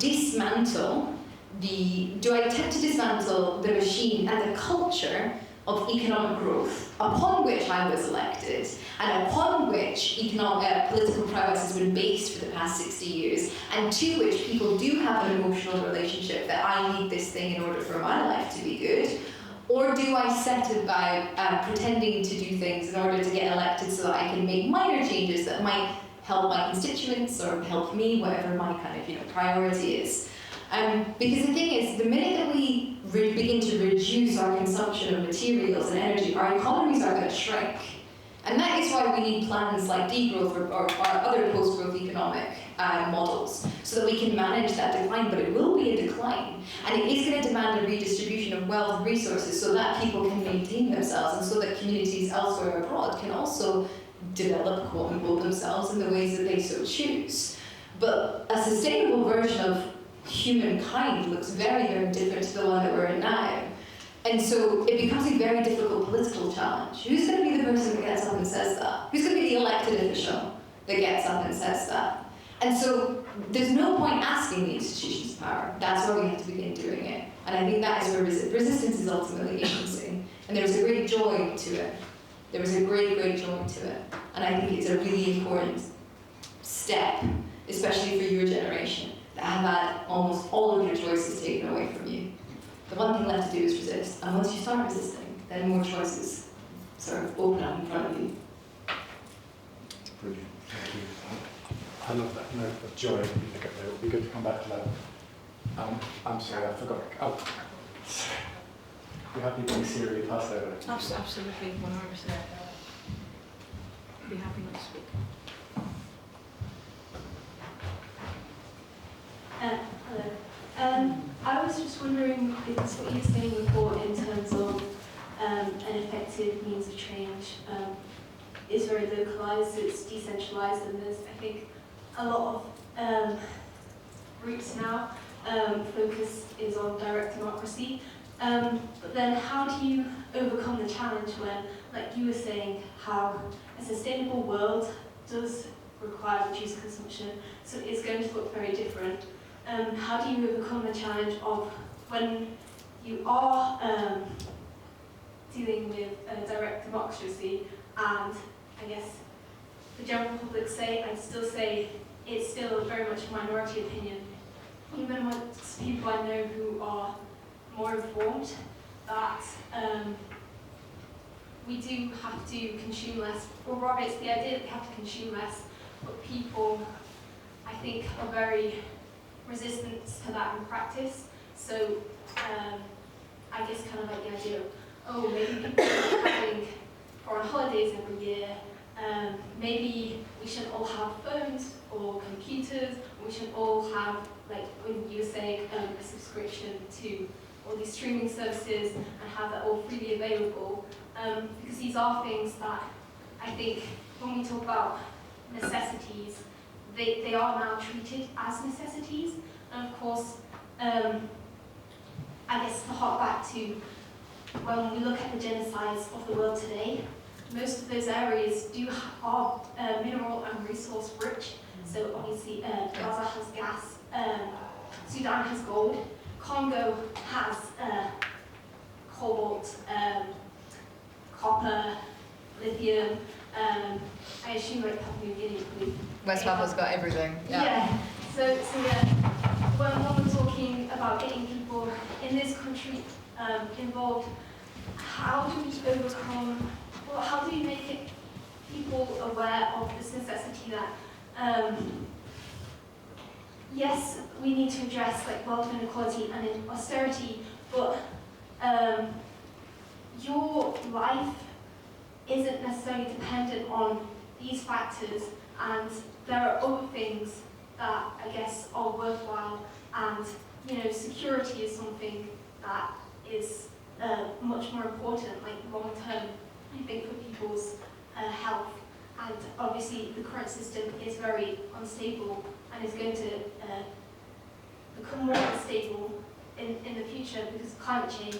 So how do we kind of make people aware of that's more important, and actually ways that you might see as like sacrifices of like your quality of life.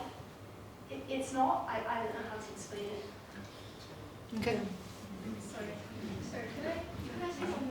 It's really similar to what she's saying. I think my main worry is that, at least in my generation, I think there's a huge complacency in activism because we've been so desensitized to everything around us. So and I think during this conversation, as you were saying before, to resist, you have to make people feel it viscerally. But I think, how do you make someone feel something when they can't? As in, like, we've been desensitized for so long that you can't get a response out of someone who no longer cares or has no like hope. As you were saying before, like hope and despair. So I just think it's an assumption that needs to be overcome, and I don't know how resistance then grows from there. Because can you really resist something that you can't feel? Great question.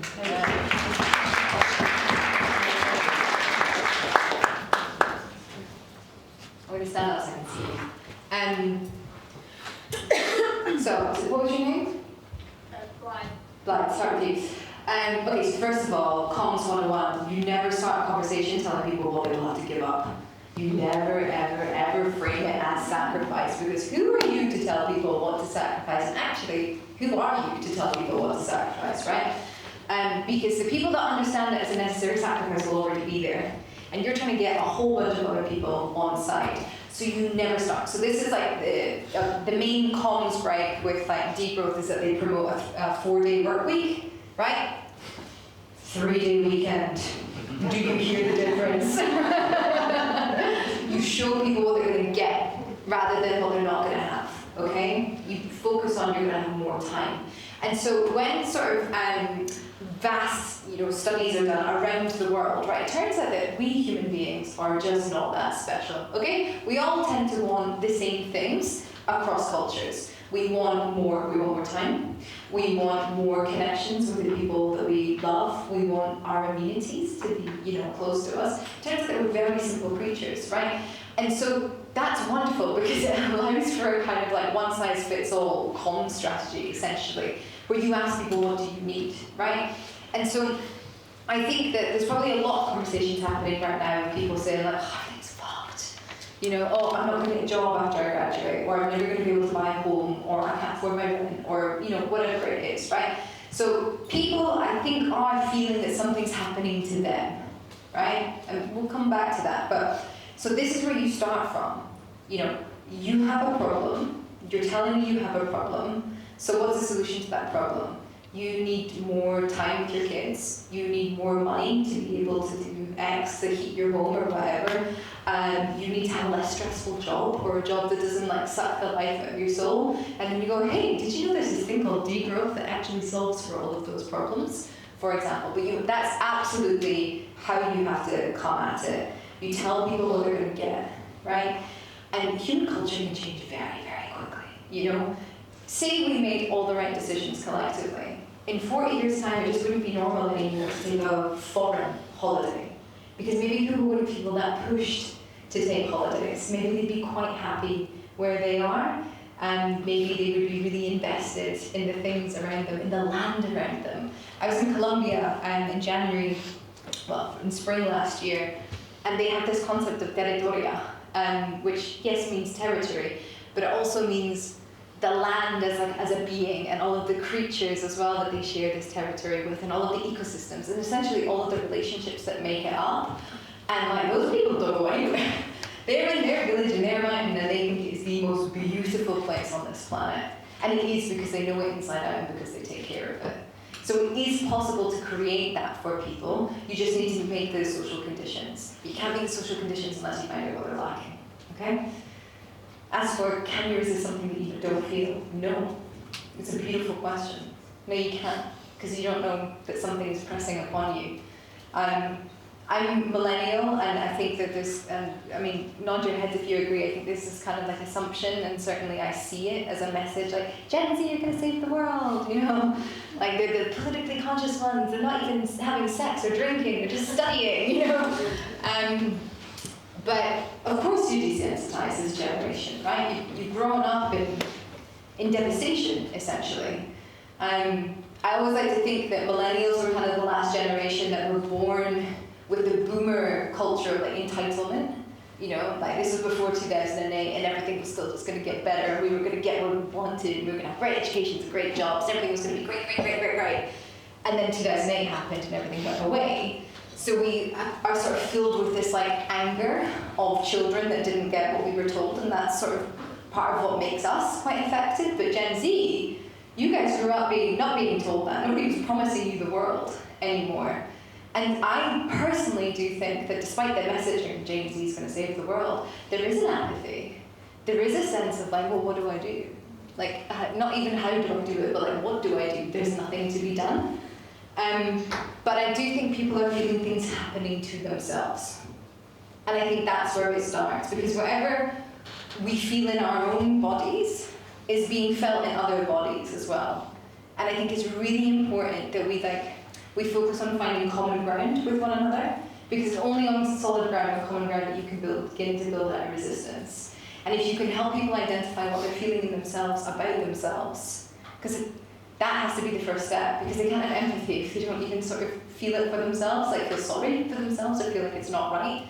And once they recognize the injustice that's happening to them, then the injustice that's happening to others, and trying to create a web, essentially, of righteous anger, violence, who knows. But yeah, it's a beautiful question, and I will walk away with it. Thank you. What I was going to suggest, we've got 10 minutes left. Kat and Elizabeth have waited very patiently. We're good. Well, I wanted to suggest any remaining questions, we'll ask them all at once, and then Rachel can finish with wherever that leads. Rather than saving it to the end, because then people want to get up and go, I just wanted to do a shout out now. Rachel's joining us in the morning. We're having a smaller session, so the numbers are controlled just by space, because we're meeting in the fish factory. We're gathering there at 9:30 to get a coffee in, or tea, or whatever you want, from the fish factory cafe before we start. And then Rachel's with us for 2 hours. I think a good point of departure for what we're engaged in tomorrow is the point that David made, that perhaps we didn't really come back for, about regenerative culture. I think, the greatest single idea from that XR phase for me was that single sentence, we need a regenerative culture. So we've loosely called it, where do we go from here? And it's a chance to just come together without trying to unify ourselves into one homogenous thing, and just hear where people are. We'll essentially have what ecological citizenship has done from the start, which is a listening circle. And then Rachel has to go for her train at 12, and then we'll stay on for a potluck shared lunch. So just, if you've got it, bring a bit of food to share. No worries if you don't. Most of us tend to bring far too much, so it'll work out. If you'd like to come in the morning, just come and see me, and I've got a list with about 15 places on it left still. So that's 30. Fish Factory say it's 30 max. So that's the invitation. And I'm going to bring it to Elizabeth and then Owen, and then I'll go back to Rachel. Just a thought, bringing it back to the definition of violence. I'm really interested in that idea of it being about severance. But I'm not sure that the argument holds that there isn't a severance for the deer community too. And one of the things that's really interesting about the way you talk is you're often using examples of the way that things that happen to the human body also happen to the non-human body. So forgive me for being a little bit morbid here, but brutal as this is, the body of our murdered child also will feed the earth eventually, as all bodies do. So that's the same as the deer. So I don't think it can be that our horror is in the fact that the violence is severing a relationship end of conversation, because for the deer community, they've also potentially lost a child, a mother. It's equally horrific for that community. And I think we have to be careful that we don't give us higher status. They communicate too, they have language, they have familial relations. They would feel the loss of that deer just as we would feel the loss of a murdered child. So it's not in the severance of relationship, but I wonder if it is, maybe, in the purpose of the severance of the relationship. Because in the case of the deer, we can understand its purpose in the wider ecological cycle. But what's happened with the murdered child, nothing is being sustained by that death. So in your metaphor, your analogy, the lion is sustained by that death. That isn't happening in that analogy. So is it perhaps something to do with the purpose of the severance of relationship that is at the heart of violence? And I wondered what you thought about that.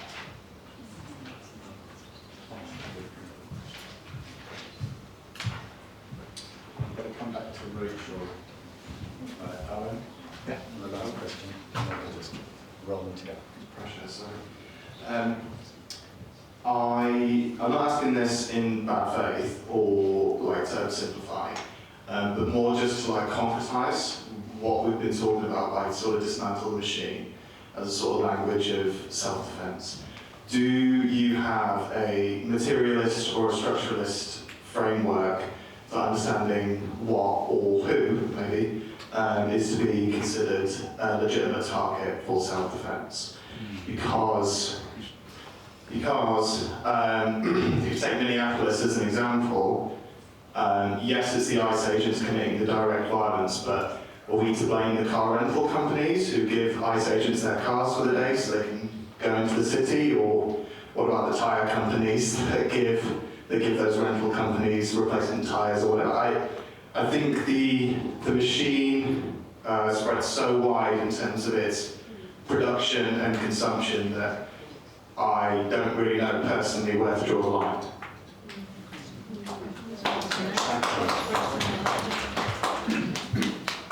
Okay.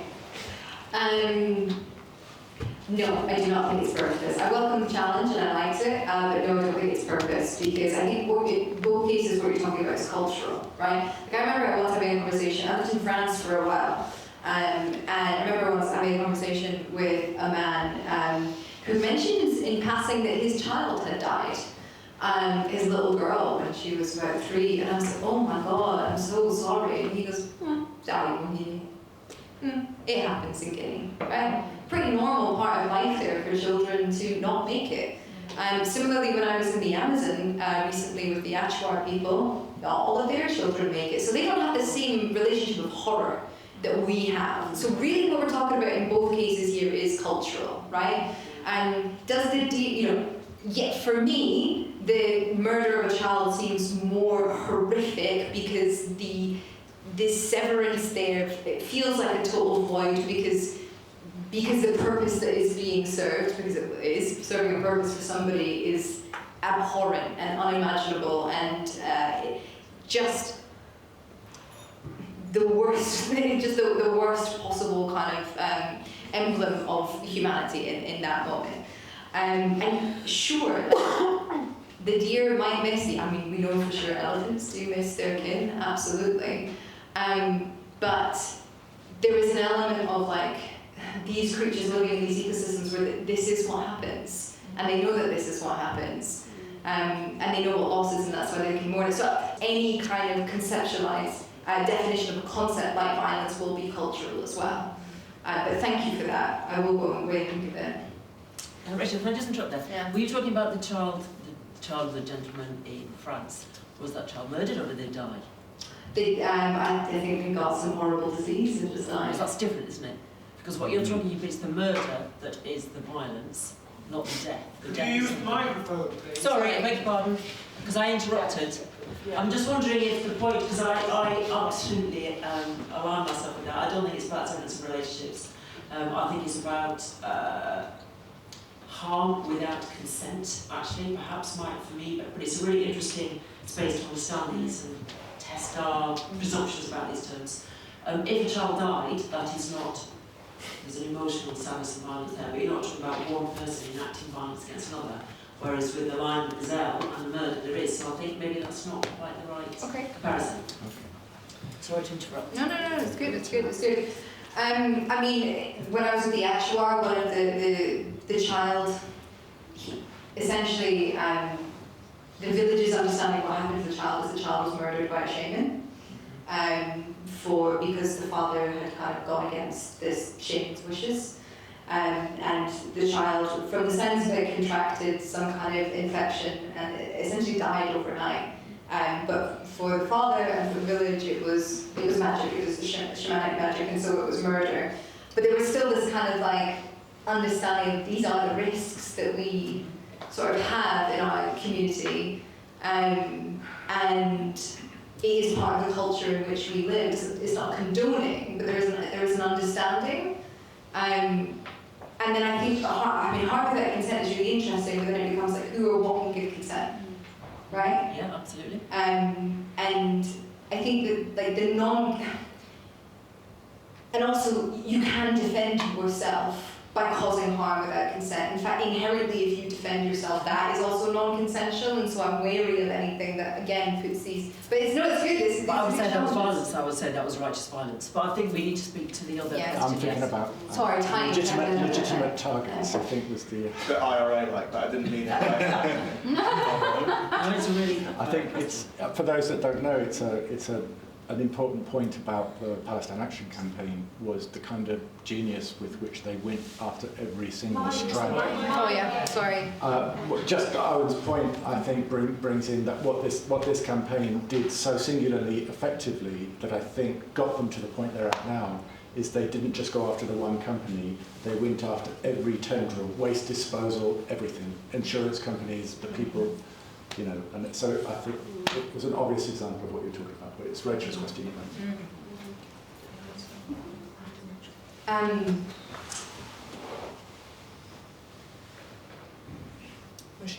Yeah, no, I'm thinking. I suppose I don't really understand what the interrogation is here, right? Because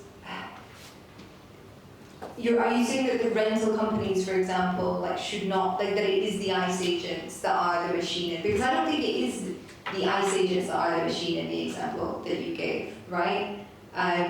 They are. I really mean talking about machinery. I mean talking about the cars and the tires and the roads and the pipelines and essentially anything that isn't living, anything that isn't living life. Because it has been proven to be a really effective strategy. So the anti-apartheid movement was mentioned. Well, the ANC were blowing up fossil fuel pipelines, right? Nelson Mandela was doing that, and that's why he was imprisoned for so long. And Andreas Malm wrote this really brilliant book essentially about how nonviolent resistance has always been effective when it's been backed by a violent force, a self-defensive force that is willing to do what the non-violent protesters are not willing to do. And that contrast is incredibly important because the non-violent protesters, like the MLKs, then become the sort of face of civil discourse that can go to the table and have the negotiation.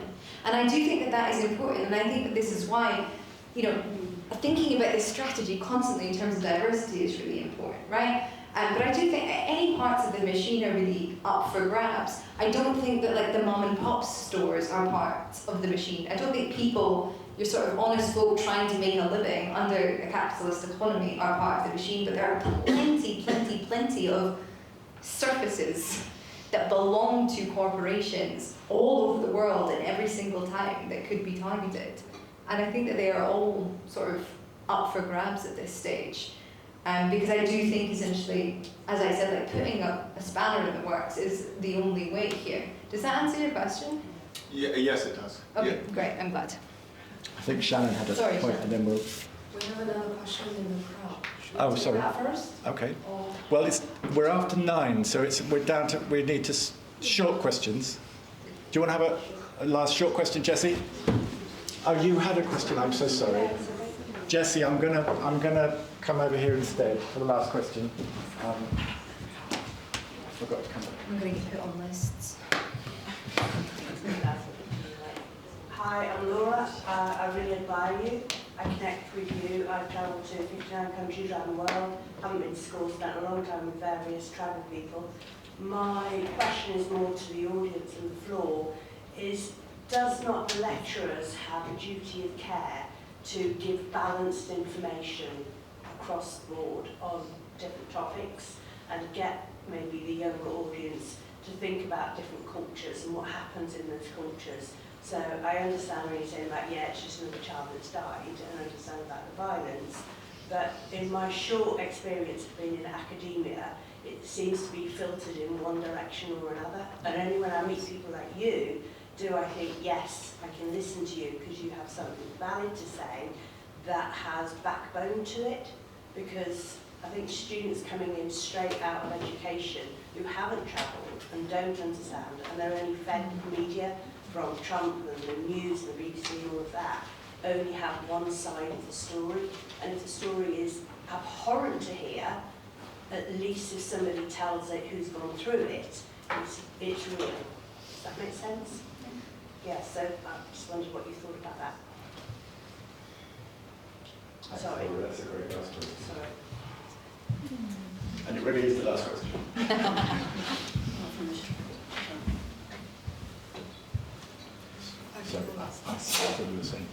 Yes. Yes, I think it is really important. And I think this kind of, let's not use the word balance, let's use the word diversity or richness. Even richness of perspective is still really missing from a lot of conversations, not only in academia but also in activism. I think that it is quite a difficult thing to understand just how many perspectives there are in the world. That was what postmodernism was trying to do. I don't know if we did it very bloody well. And I think that in a time of urgency as well, when our impulse is to, well, shut down, you know, fight, fawn, freeze, you know, any one of these, but for the fighting, for the, like, do something, and I think a lot of people are here in this room because they feel this, like, we've got to do something. It's very difficult to understand that part of the doing is the slowing down in order to understand the very many perspectives that there are, and that all that we are discussing essentially, or the way that we are discussing it, is a matter of perspective. And that I remember at the beginning of the room I said that this conversation is going to be happening in every room around the world, even through silence.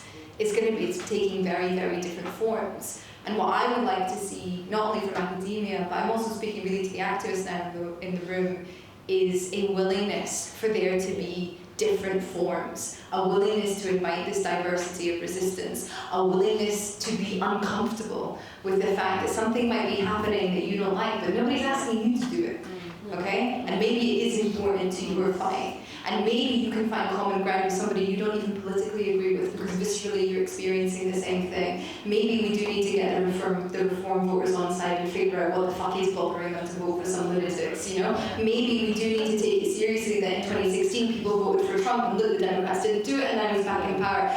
Everybody has something to say. Not all of it is going to be valuable, but the point is that you need to find a forum in which to say it. And because we are all quite similar creatures, and because we all share pretty much the same DNA, if we're being honest about it, what we want at the end of the day is going to boil down to pretty similar things. How we get there, though, is going to look very different. It's going to look different for the communities that you met, it's going to look different for the communities I travelled with, it's going to look different for the people down the road, it's going to look different for the miners than it is for the climate activists. But the point is, we are not going to get there unless we figure out a way that fits our locale and takes into consideration all these different perspectives, from academia to activism to politics. And I think that's a nice place to end for me. Shannon.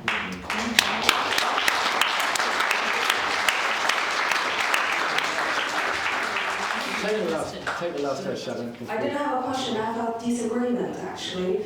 at the very end of the lecture, which is about self-defense. I really question the idea of the self in self-defense in a neoliberal sense. To what extent, I think that stands in some sort of confrontation and contestation to what those young folks saying there about togetherness, and to what you said about togetherness, to them saying about making compromise and how do we mobilize other people to join the resistance, to join the movement. In a way, this self in self-defense needs to be challenged, needs to go beyond the individual body, to go beyond this flash that I'm now embodying in. And I think that is the work, and that's the labor. If we only constrain ourselves to the self-defense, constrained to this body, I think we're doomed. But that work needs labor. That work needs togetherness, right? And what gives me hope, getting back to the topic of today's talk, is about living together.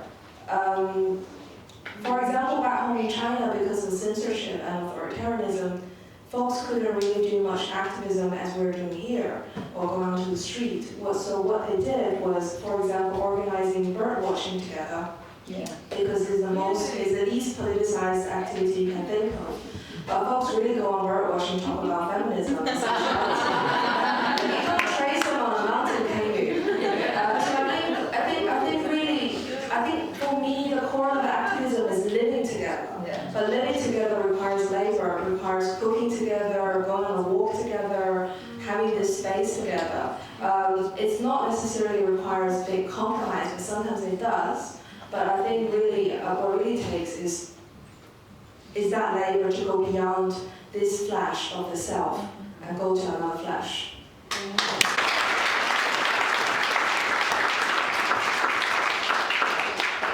Before we thank Rachel, I just want to do a shout out for ending the evening on a disagreement, and to snatch it to just mention another aspect of ecological citizenship, which led us to this point here in part. We don't really have an online presence, which is why we've got hard to find, because what we tend to do is just meet each other. And one of the things that I've really taken from this involvement is that we really can disagree in a room without othering each other and without hating each other. And you know, really checking each other. I felt really checked by Rachel's first response. I thought, shit, what have I said? It was great, it was good. You know, I was blushing for the first 10 minutes. But if that had been online, God save us.